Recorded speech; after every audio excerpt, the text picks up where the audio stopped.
আন্দোলন অব্যাহত থাকবে। এতে কোনো পলিটিক্যাল পার্টি, আমাদের কোনো কর্তৃপক্ষের কেউ, পুলিশ কেউ আমাদের বাধা দিতে পারবে না। আমরা শান্তিপূর্ণভাবে কর্মসূচি পালনের দাবি জানাচ্ছি। তবে আমাদের কর্মসূচিতে যদি কোনো ধরনের কোনো বাধা আসে, আমাদের সংগ্রাম আরো গভীর হবে।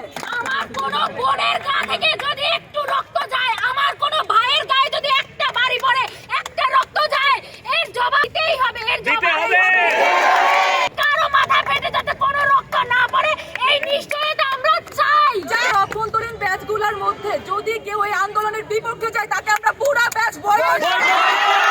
একজন সরকারের জন্য এত কিছু কেন? এই বাচ্চারা কি অপরাধ? আমরা চাই সবাই সুষ্ঠুভাবে আমরা বাঁচি।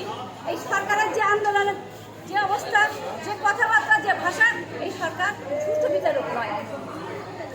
অচিরে এই সরকারকে নিজে ইচ্ছা করে দেখা উচিত। যে সরকার জনগণের হতে পারে না, সে দেশের কি করবে?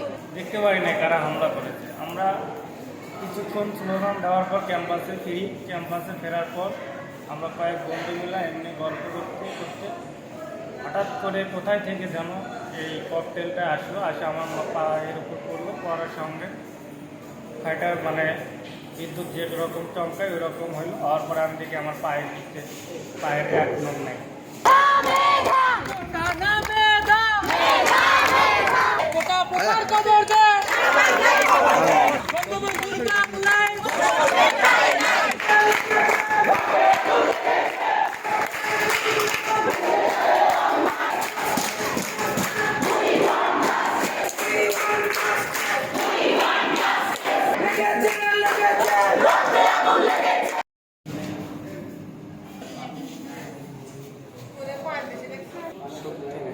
চাপ দিন না ভাই, কথা বলতে